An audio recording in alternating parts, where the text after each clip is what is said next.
Location determines language. നിൻ്റെ ഭാഷ നീ എവിടെയാണെന്ന് താമസിക്കുന്നതെന്ന് വെളിപ്പെടുത്തും. നമ്മുടെ ഭാഷകൾ, നമ്മൾ ദൈവസന്നിധിയിൽ ഇരുന്നേച്ചിറങ്ങി വന്ന ദൈവത്തിൻ്റെ ശബ്ദമേ വരത്തുള്ളൂ. ദൈവം പറയുന്നത് അതല്ല. കള്ള് ഷാപ്പിൽ പോയിരുന്നിട്ട് കള്ള് കുടിച്ചേച്ച് വരുവാണെങ്കിൽ നമ്മളും കള്ള് ഷാപ്പിൽ പറയുന്ന ശബ്ദമാണ്. അപ്പനും അമ്മയും വീട്ടിലെ വഴക്കുണ്ടാക്കുമ്പോൾ വേണ്ടാത്ത അസഭ്യങ്ങൾ വിളിച്ചു പറയുകയാണെങ്കിൽ കൊച്ചു പിള്ളേർ അത് തന്നെ വിളിച്ചു പറയും. അപ്പോൾ നിൻ്റെ ഭാഷ ഡിറ്റർമിൻസ് യുവർ പൊസിഷൻ. എവിടെയാണ് നീ താമസിച്ചതെന്ന്, നീ എവിടെയാണ് നിൻ്റെ സ്ഥലമെന്ന് വെളിപ്പെടുത്തി തരും. അത് വളരെ നിർബന്ധമാണ്. മൂന്നാം സ്വർഗം കണ്ടിട്ട് പിതാവിൻ്റെ അടുക്കൽ ഇരുന്നിട്ടാണ് നമ്മൾ ഇറങ്ങി വരുന്നത് എങ്കിൽ എൻ്റെ ഭാഷയ്ക്ക് വ്യത്യാസമുണ്ട്. It's A different language. ശരിയാ, ഭാഷ മലയാളമാണ് പറയുന്നത്, പക്ഷെ ഇറ്റ് ഈസ് ഡിഫറെൻറ്റ്.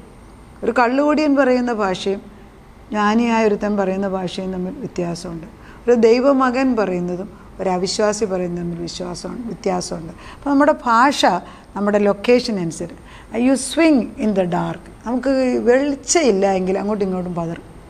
വെളിച്ചമില്ലെങ്കിൽ പതറിക്കൊണ്ടിരിക്കും. Atmosphere, that's about atmosphere. ഈ നമ്മുടെ മുമ്പിലിരിക്കുന്ന നുണകൾ, ആ ദുഷ്ടൻ്റെ നുണകൾ, അത് വേര് വെക്കുന്നതിന് മുൻപേ ഇല്ലാതാക്കാൻ ശ്രമിക്കണം. ഞാൻ പറയുന്നത് ഡിഫെൻസീവായിട്ടുള്ള, അതായത് ഒരുത്തൻ വന്ന് അറ്റാക്ക് ചെയ്യുമ്പം നമ്മൾ പരിചയ പിടിച്ച് രക്ഷപ്പെടുക, അതല്ല. ഒഫെൻസീവാണ്.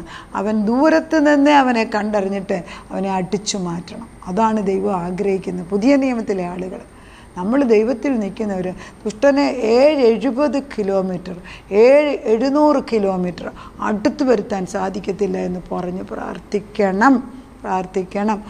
മണ്ഡലങ്ങൾക്ക് പ്രത്യേകതയുണ്ട്. എൻ്റെ ഈ വീടിൻ്റെ മുകളിലത്തെ അറ്റ്മോസ്ഫിയർ ഭരിക്കുന്നത് ദൈവത്തിൻ്റെ ദൂതന്മാരായിരിക്കണം. അതല്ലെങ്കിൽ എൻ്റെ ചിന്തയിൽ നിരാശ കയറി വരും.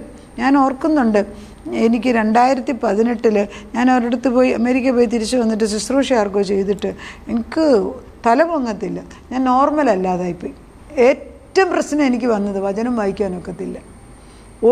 ഏതെങ്കിലും ഒരു മീറ്റിങ്ങിന് പോയാൽ 1 മണിക്കൂർ പ്രസംഗിക്കുന്ന ഒരു വ്യക്തിയുടെ പ്രസംഗം കേൾക്കണമെങ്കിൽ അവിടെ നിൽക്കുന്ന ആളെ കൊണ്ട് എൻ്റെ തലയ്ക്ക് കൈവച്ച് പ്രാർത്ഥിപ്പിച്ചാലേ അകത്ത് കയറിയിരിക്കാനോ ഇരുത്തത്തില്ല.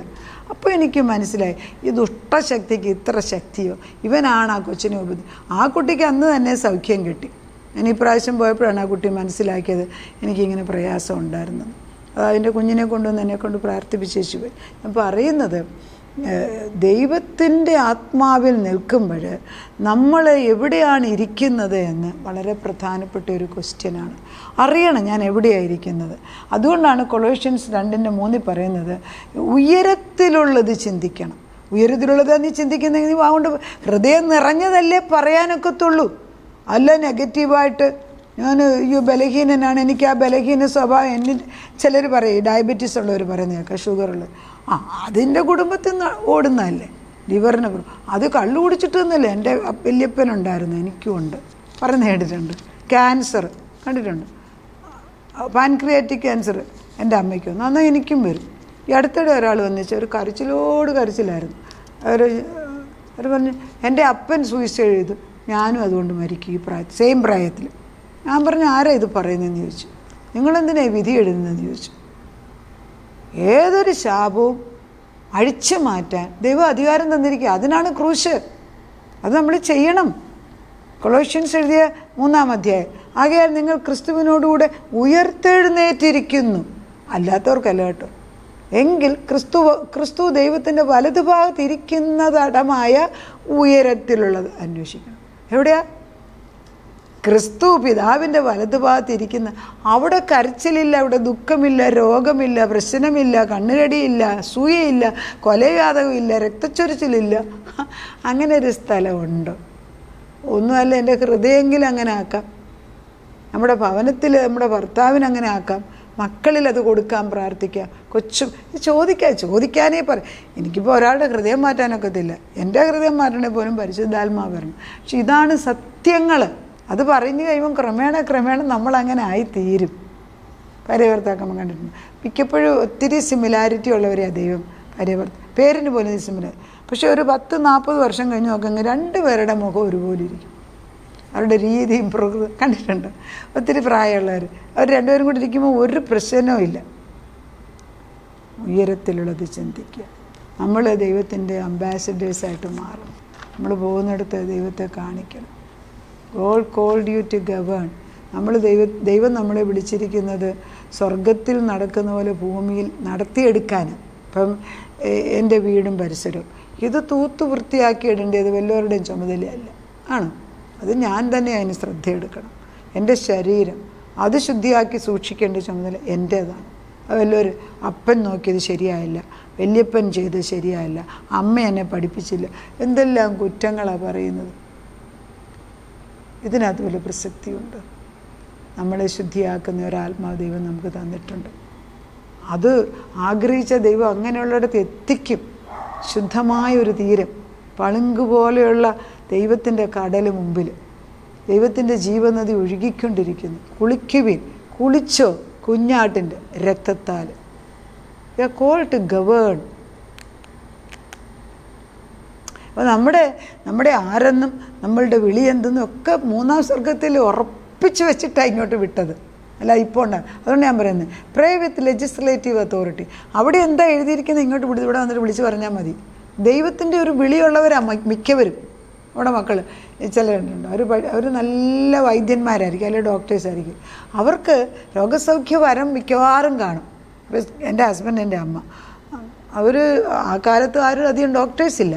പക്ഷേ അവർക്കൊരു പ്രത്യേക കൃപയുണ്ട്. പേഷ്യൻറ്റിനെ കണ്ടാൽ എന്താ രോഗം എന്ന് അവർ പറയും.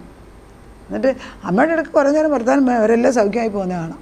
കാരണം എന്താ, ഒരു കൃപയുണ്ട് അവിടെ. ഇപ്പോൾ ഒരു ഡോക്ടറിൻ്റെ അടുക്ക ചെന്ന് അവർ നമ്മളെ നോക്കത്ത് പോലും ഇല്ല. അവരിങ്ങോട്ട് നമ്മൾ പറയും, അവരിങ്ങനെ കമ്പ്യൂട്ടറിൽ അതിൻ്റെ മെഡിസിൻ ഇങ്ങനെ എഴുതിക്കൊണ്ട് അവർ നമ്മൾ പറഞ്ഞു തീർക്കുന്നതിന് ഒരു 8 മെഡിസിൻ എഴുതി കഴിഞ്ഞിട്ടുണ്ട്. എന്ത് സങ്കടമല്ലേ! ഇതല്ലേ സത്യങ്ങൾ. Pray with legislative authority. Spiritual world view ഉണ്ടാകണം. ദൈവത്തിന് ലോകത്തെക്കുറിച്ചുള്ള എന്താ പ്ലാൻ? ചിലർക്ക് പ്ലാനറ്റ്, അതായത് പ്ലാനറ്റിനെ രക്ഷിക്കുക, അതൊരു ദൈവത്തിൻ്റെ നിയോഗമാണ്. ഞങ്ങളുടെയൊക്കെ മക്കൾ പ്ലാനറ്റിൻ്റെ റിവൈവലിന് വേണ്ടിയും സമാധാനത്തിന് വേണ്ടിയൊക്കെ അഡ്വൈസ് കൊടുക്കുന്ന കൂട്ടത്തിൽ.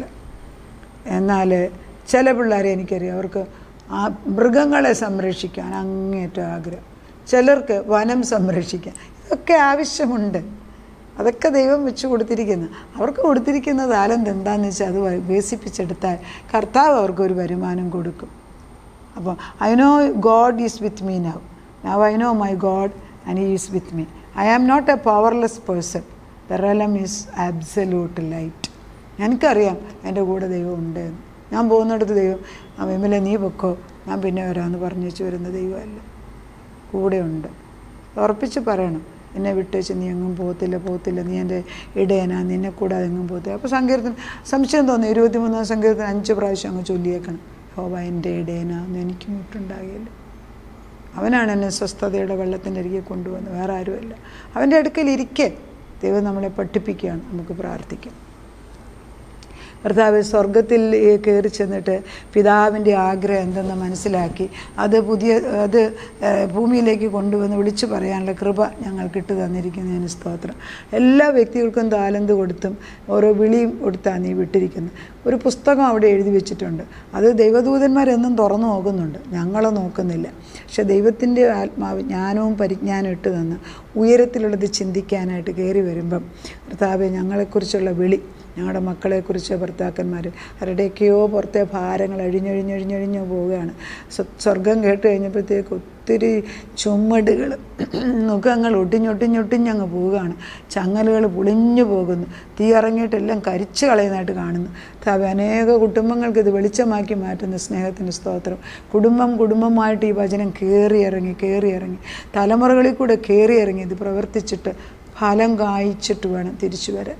ചുമ്മാതെ അയക്കുന്ന വചനമല്ല ഇത്. ദൈവത്തിൻ്റെ മടിയിൽ അടുത്തിരുന്ന് ക്രിസ്തുവിൻ്റെ ഹൃദയം പകർന്ന് ചോദിച്ച് വാങ്ങിച്ച് എടുക്കുന്ന ചില സത്യങ്ങൾ പറഞ്ഞു കൊടുക്കാൻ ഞങ്ങൾക്ക് ബുദ്ധിയും ജ്ഞാനവും തരണം. അത് പറയുന്നതും കേൾക്കുന്നവർക്കും ഒരുപോലെ അത് പ്രവർത്തിക്കണം. മറ്റുള്ളവർക്ക് അനുഗ്രഹിച്ച് ഞങ്ങൾ പ്രാർത്ഥിക്കും. അവരും ഞങ്ങളെ അനുഗ്രഹിക്കുന്നവരായി മാറട്ടെ. ഞങ്ങളെ ആരെങ്കിലും ഉപദ്രവിച്ചോ ശപിക്കുകയോ എന്നാൽ അവരെ ശപിക്കും നീ പറയുന്നു. എന്നാൽ ശത്രുക്കളെ പോലും സ്നേഹിക്കുന്ന ഒരു പുതിയ നിയമം മുമ്പിൽ നിൽക്കുമ്പോൾ ശത്രു ദുഷ്ടപിശാചു മാത്രം, മനുഷ്യരല്ല. ജഡരക്തങ്ങളോട് യുദ്ധം ചെയ്തിട്ട് കാര്യമില്ല. അതുകൊണ്ട് അവരെ അങ്ങോട്ട് മാറ്റി നിർത്തി കർത്താവെ, ശത്രുവിനെ വെട്ടിമാറ്റി അവർക്കും വെളിച്ചം കാണിച്ചു കൊടുക്കുക. ഈ നിത്യപ്രകാശമാകുന്ന അബ്സല്യൂട്ട് ലൈറ്റിൽ നിത്യം ഇരുട്ടില്ല, നിഴലില്ലാത്ത സ്വർഗത്തിൽ വസിക്കുന്നവർക്ക് ഭൂമിയിലെ ബലഹീനത കണ്ടാൽ പേടിക്കേണ്ട ആവശ്യമില്ല. ദൈവത്തിൻ്റെ വെളിച്ചം ഇരുട്ടിനെക്കാട്ടി വലുതാണ്, ജീവൻ മരണത്തെക്കാട്ടി വലുതാണ്. നിൻ്റെ വചനം ശക്തമേറിയതാണ്. അത് ചെന്ന് പ്രവർത്തിച്ചിട്ട് ചെയ്യേണ്ടിയ ജോലി ചെയ്തിട്ട് തിരിച്ചു വരട്ടെ. തലമുറകളെ വീണ്ടെടുത്താട്ടെ അപ്പച്ചൻ. അത് ചെയ്തിരിക്കുന്നതിനാൽ സ്തോത്രം. പുത്രസമ്പത്ത്, ദൈവത്തിൻ്റെ മഹത്വം, മാനം ദൈവമക്കൾക്ക് തന്നാട്ടെ അപ്പച്ചൻ. പുത്രി സമ്പത്ത് തരണം. അല്ലാതെ അങ്ങനെ ഒരാൾ മാത്രമേ ശരിയാകത്തില്ല. തന്നാലും നാഥ വാങ്ങിച്ചെടുക്കുന്നു. പ്രാർത്ഥനയായിട്ട് ഉത്തരം തന്നേനെന്ന് യേശുക്രിസ്തുവിൻ്റെ പുണ്യനാമത്തിൽ തന്നെ. ആമേൻ.